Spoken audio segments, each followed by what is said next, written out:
नमस्कार, विंध्या टाइम्स में आप सभी का स्वागत है। धरोहर के इस खास एपिसोड में आप सबके बीच विंध्य क्षेत्र में स्थित एक ऐसे ऐतिहासिक मंदिर की कहानी लेकर आए हैं जिसके शिलालेखों में कुरान की आयत लिखी गई है, जिसका स्ट्रक्चर मौर्यकालीन है। इतिहासकारों की माने तो इसका एक स्तूप के रूप में निर्माण किया गया था, जिसे बाद में मंदिर का रूप दिया गया। और इससे यह पता चलता है कि किस तरह बौद्ध धर्म का विस्तार विंध्य में हुआ। साथ ही यह भी जानेंगे कि महाराजा शुंग ने किस तरह टूटते हुए हिंदू धर्म को फिर से विंध्य क्षेत्र में स्थापित किया।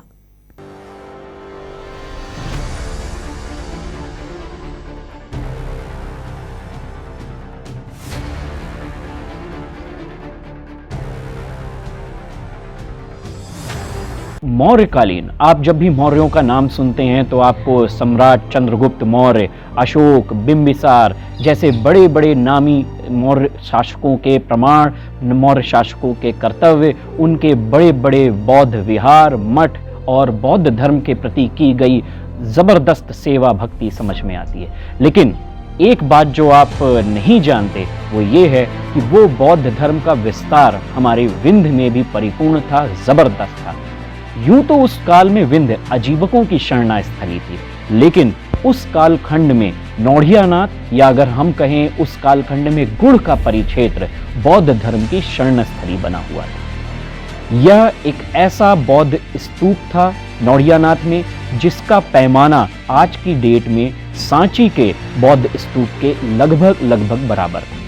लेकिन क्योंकि हम लोग बौद्ध धर्म के बारे में जानते हैं, यह भी जानते हैं कि 183 बीसी में बौद्ध धर्म के अंतिम महाराज बृहदत्त की हत्या पुष्यमित्र शुंग द्वारा की जाती है, और शुंग पूरे हिंदुस्तान में बौद्ध धर्म के स्तूप, जो उनके पुराने आर्टिक्रेफ्ट्स थे, उनको नष्ट करके वापस सनातन सभ्यता का प्रतिगामी फोर्स स्थापित करते हैं। और उस सनातनी सभ्यता का जो प्रतिगामी फोर्स स्थापित हुआ है, उसके प्रमाण आज भी आपको विंध्य में मिल जाएंगे। मैं बैठा हूँ नौढ़ियानाथ के महादेव मंदिर में, महालय में, और ठीक इसके पीछे जो मंदिर है वह अपने आप में मौर्यकालीन अवशेषों से, ब्राह्मी लिपि के अवशेषों से भरा हुआ है।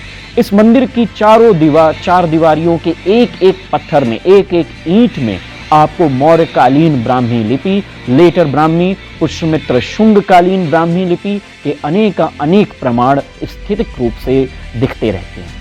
ऐसा माना जाता है, इसके बारे में कोई पुख्ता प्रमाण तो है नहीं, लेकिन इतिहास में बहुत सारी चीजें आपको सेकेंडरी और टर्शरी सोर्सेस से समझनी पड़ती हैं। तो ऐसा क्या हुआ कि उस कालखंड में, क्योंकि मंदिरों की तो कोई नियति नहीं थी, तो इतना जबरदस्त स्तूप खत्म करके कैसे इस मंदिर का प्रमाण या पुनर्धनत्वीकरण हुआ, यह एक बड़ी इंपॉर्टेंट चर्चा है जो आज हम लोग इस पे करेंगे। नौढ़ियानाथ वैसे तो रीवा शहर मुख्यालय से करीब 8 किलोमीटर दूर गुड़ रोड पे स्थित है, लेकिन इसका जो सबसे बड़ा अस्तित्व है वो ये है कि यह नौढ़ियानाथ अपने आप में मौर्यकालीन, करचुलीकालीन, वाघेला वंश और साथ ही साथ मराठों के चारों इतिहास को समेटे हुए है।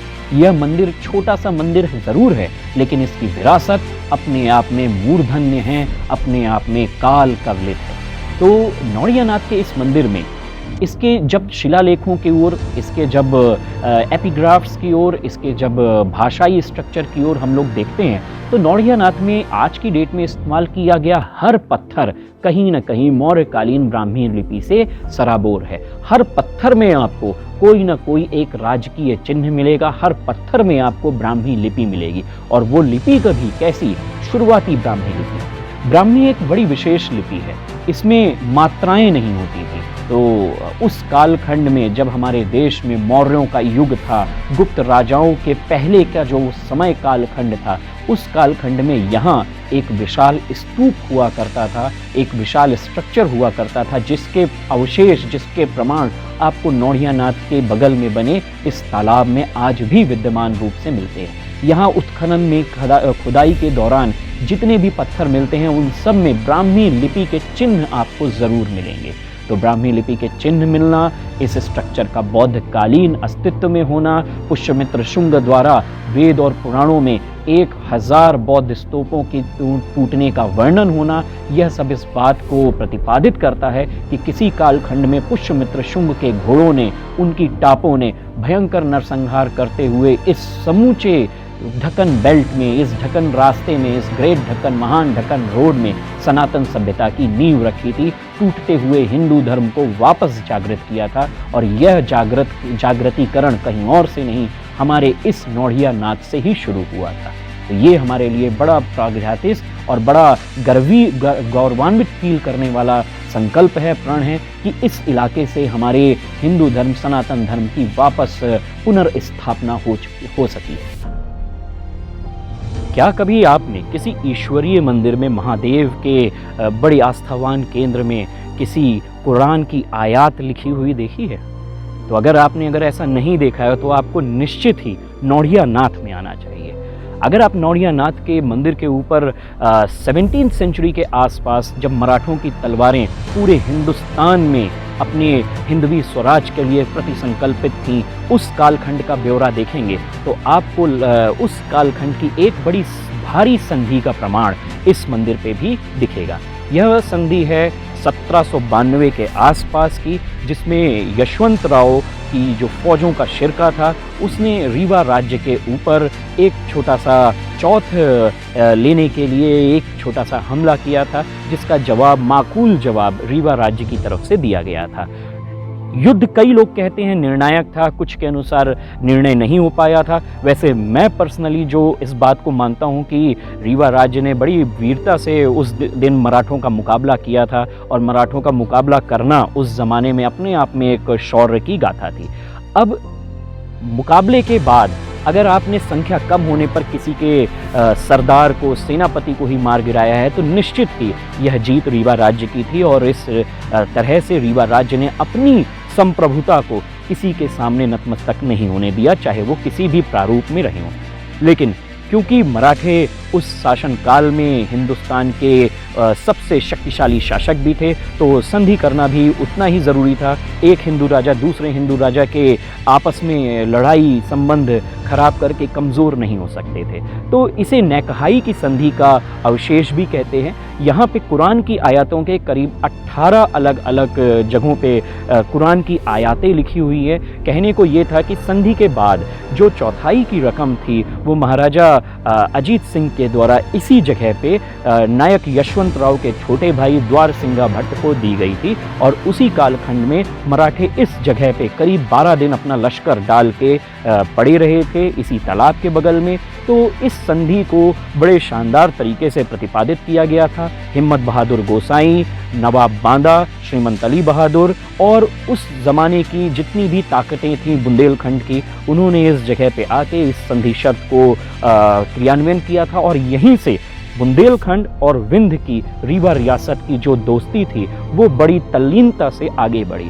तो अब चूंकि दोनों महादेव के भक्त हैं, बुंदेलखंड के लोग भी महादेव के भक्त थे, तो उन्होंने इस मंदिर के ऊपर अपनी फारसी भाषा में, पेशवाओं की भाषा में अलग अलग तरीके से कुरान की आयतें, साथ ही साथ नवाब अली बहादुर के शिरके के लोगों की प्रोस्पेक्ट्स और संधि हस्ताक्षर जो थे वो प्रतिपादित किए थे। और इसी प्रतिपादक का अंतिम पत्थर, एकमात्र पत्थर जो कुरान की आयत का बचा हुआ है, वो यहाँ पे मौजूद है।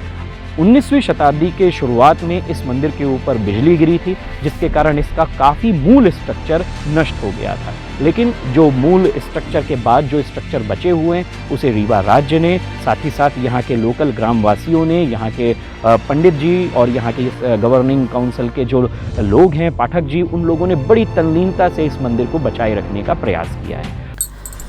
प्रशासनिक देख रेख न होने की वजह से विंध्य के इस धरोहर को बचाए रखना अब मुश्किल होता जा रहा है। आपको बता दें, पुरातत्व विभाग को विशेष तौर पर इस पर नजर डालनी चाहिए और इस ऐतिहासिक मंदिर की बागडोर संभालनी चाहिए, जिससे आने वाली पीढ़ी को उनके गौरवपूर्ण इतिहास से रूबरू कराया जा सके।